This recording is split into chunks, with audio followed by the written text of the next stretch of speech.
আগামী ৭ জুন অনুষ্ঠিত হতে যাচ্ছে বাংলাদেশ ক্রিকেট বোর্ড বিসিবির পরিচালনা পর্ষদের নির্বাচন। তবে এই নির্বাচনকে কেন্দ্র করে ভোটের আগেই উত্তপ্ত হয়ে উঠেছে দেশের ক্রিকেট আঙ্গন। সামাজিক যোগাযোগ মাধ্যমে এক বিস্ফোরক পোস্ট দিয়ে বিসিবির বর্তমান অ্যাডহক কমিটি, ক্রীড়া প্রশাসন এবং সংবাদ মাধ্যমের একাংশের বিরুদ্ধে তীব্র ক্ষোভ উগরে দিয়েছেন ক্রিকেট বোর্ডের সাবেক পরিচালক ও জনপ্রিয় সঙ্গীত তারকা আসিফ আকবর। তামিম ইকবাল, ক্রীড়া প্রতিমন্ত্রী মোহাম্মদ আমিনুল হক এবং কন্টেন্ট ক্রিয়েটর রিয়াসাদ আজিম সহ একাধিক ব্যক্তিকে ইঙ্গিত করে তার দেয়া এই স্ট্যাটাস এখন টক অব দ্য টাউন। দেশের ক্রিকেট আঙ্গনে নতুন হাওয়া নাকি পুরনো বিষবাষ্পের পুনরাবৃত্তি? আমিনুল ইসলাম বুলবুলের নেতৃত্বাধীন বিসিবি পরিচালনা পর্ষদ ভেঙে দেওয়ার পর থেকেই আলোচনা সমালোচনার পারদ তুঙ্গে।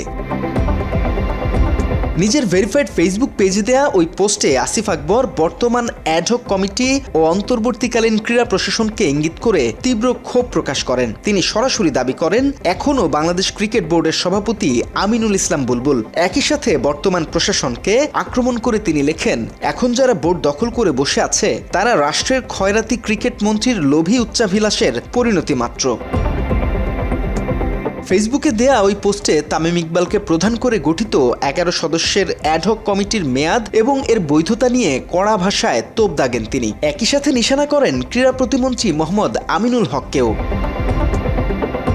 আসিফ আকবরের সমালোচনার তীর থেকে বাদ যাননি দেশের ক্রীড়া সাংবাদিক ও ডিজিটাল প্ল্যাটফর্মের নির্মাতারাও। দেশের আলোচিত সমালোচিত কন্টেন্ট ক্রিয়েটর রিয়াসাদ আজিম সহ কয়েকজন সাংবাদিককে ইঙ্গিত করে তিনি দাবি করেন, ক্রিকেট সাংবাদিকতায় নৈতিকতার চরম অবক্ষয় হয়েছে। তথাকথিত ভিউখোর ও কন্টেন্ট ক্রিয়েটরদের কারণে মূলধারার সংবাদ মাধ্যম আজ কোণঠাসা। মাঠের ক্রিকেটের চেয়ে সেখানে জায়গা পাচ্ছে ব্যক্তিগত ও অপ্রাসঙ্গিক নানা বিষয়। দেশের মিডিয়া মালিক ও সম্পাদকদের প্রতি আহ্বান জানিয়ে সাবেক এই পরিচালক হুঁশিয়ারি দেন, এসব নষ্ট ভিউখোর এজেন্টদের বিরুদ্ধে দ্রুত ব্যবস্থা না নিলে সংবাদ মাধ্যমগুলো উচ্চ ঝুঁকির মধ্যে পড়বে। একই সাথে 7ই আগস্টের গণভবনের এক বিশেষ চরিত্র ও ক্রিকেট মন্ত্রীকে আইনের আওতায় এনে জিজ্ঞাসাবাদেরও দাবি তোলেন তিনি, যার সব প্রমাণ তার হাতে রয়েছে বলেও দাবি করেন আসিফ আকবর। সম্প্রতি আসিফ আকবর গণমাধ্যমে আমিনুল ইসলাম বুলবুলকে বিসিবির সভাপতি হিসেবে দাবি করেন। এছাড়া বিসিবির বর্তমান প্রশাসনকে সম্পূর্ণ অবৈধ আখ্যা দিয়ে তীব্র ক্ষোভ প্রকাশ করেন। আমাদের যেহেতু আমরা এখন বিশ্বাস করি আমিনুল ইসলাম বুলবুল বাংলাদেশ ক্রিকেট বোর্ডের প্রেসিডেন্ট, এবং আমরা আজকে রিট করেছিলাম, সেই রিটেও আমরা খুব একটা ফলাফল পাইনি। কারণ হচ্ছে কোর্ট আমাদের কথা বলার সুযোগ দেয়নি। এখন কোর্ট নিয়ে কথা বলার জন্য আমাদের লয়ার আছেন, আর তিনি কথা বলেছেন ওখানে প্রেসের সাথে। তা আমরা মনে করি এই বিসিবি বোর্ড যেটা, সেটা সম্পূর্ণ অবৈধ, সরকারি প্রভাব খাটিয়ে সরকারকে বিক্রি করে সরকারের যেই বদনাম হওয়া দরকার ছিল সেই বদনামটা অলরেডি তারা ইনকাম করে ফেলেছে। এবং আমি মনে করি যে এই সরকার যদি সঠিক পদক্ষেপ না নেয় এবং বিসিবি সংক্রান্ত আইসিসির যে নিয়ম কানুনগুলি আছে সেই নিয়ম কানুনগুলি যদি না মানে, তাহলে বাংলাদেশ কিন্তু একটা সমস্যায় পড়তে যাচ্ছে। অলরেডি আইসিসি তদন্তে আছে। কোনো সরকারি প্রজ্ঞাপন ছাড়াই মব বা বিশৃঙ্খল জনতাকে ব্যবহার করে জোরপূর্বক বিসিবি দখল করা হয়েছে বলেও অভিযোগ করেন আসিফ আকবর। কোন রকম সরকারি প্রজ্ঞাপন ছাড়া তার বিসিবি অফিস দখল করে ফেলেছে একটা মবের মাধ্যমে, এবং পরবর্তীতে আমরা দেখলাম সেখানে মন্ত্রীপুত্র, শান্তিপুত্র সবকিছু মিলিয়ে বিশ্বের সেরা সেরা ক্রিকেটের অলরাউন্ডার যারা আছে, এই কাউন্সিল হচ্ছে সামনে সাজানো একটা নির্বাচনের প্রস্তুতি। মাত্র 30% টাকায় জমির মালিক হয়ে নতুন বাংলাদেশের গড়ে তোলার স্বপ্ন দেখা বাংলা বসতি।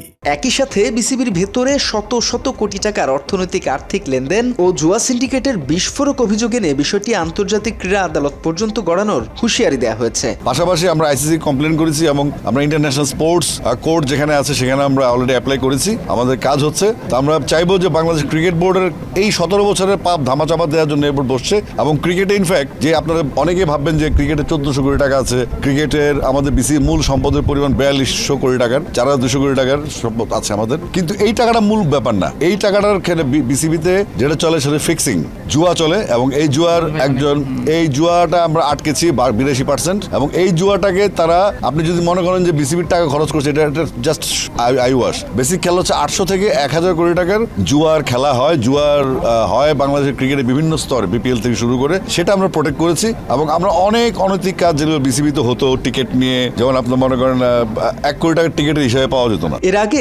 বাংলা এডিশনের আলোচনা অনুষ্ঠান কারেন্ট এডিশনে অনুসন্ধানী সাংবাদিক ইলিয়াস হুসাইনের মুখোমুখি হয়ে বিসিবির ভেতরের নানামুখী দুর্নীতি নিয়ে আরো খোলামেলা কথা বলেন আসিফ আকবর। বিগত দিনগুলোয় 80,000 টাকার ডাব কিনা হয়েছে একটা ম্যাচ। বিসিবির বিগত 17 বছরের নজিরবিহীন অনিয়ম ও শত কোটি টাকার দুর্নীতির বিস্ফোরক তথ্য প্রকাশ করেছেন ক্রিকেট বোর্ডের সাবেক পরিচালক ও জনপ্রিয় সঙ্গীত তারকা আসিফ। দায়িত্ব নেওয়ার পর থেকে আমরা গত 17 বছর যে বোর্ডটা চলেছিল সেই বোর্ডের অনেক রকম অনিয়ম, ত্রুটি, দুর্নীতি আমরা আমাদের সামনে আস্তে আস্তে আসছে, যেগুলো আমরা আস্তে আস্তে প্রকাশ করবো। সেগুলো ফাইলগুলি আস্তে আস্তে আমাদের কাছে আসছে।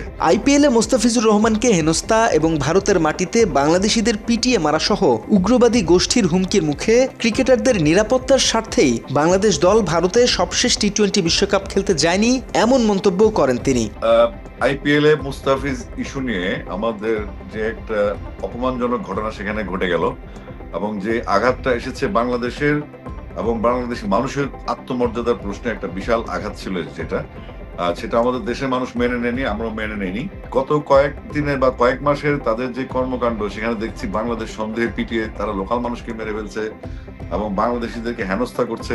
তো এরকম অবস্থায় আমাদের সাংবাদিক বা আমাদের অফিসিয়ালস কিংবা আমাদের দর্শকদের নিরাপত্তার জন্য আমরা বলেছি যে আমরা অবস্থান স্পষ্ট করেছি, নিরাপত্তা ইস্যুতে ভারত যাওয়া আমাদের জন্য ঠিক হবে না।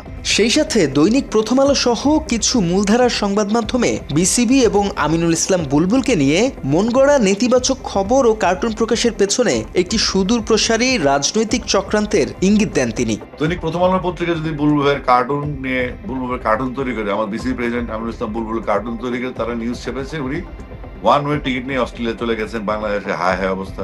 বিসিবি নির্বাচন দোরগড়ায় দাঁড়িয়ে, আর ঠিক এই মুহূর্তে আসিফ আকবরের এমন বিস্ফোরক অভিযোগ দেশের ক্রিকেট পাড়ায় নতুন এক বিতর্কের জন্ম দিয়েছে। এখন দেখার বিষয় বিসিবির রাজনৈতিক হালচাল কোন দিকে গড়ায়।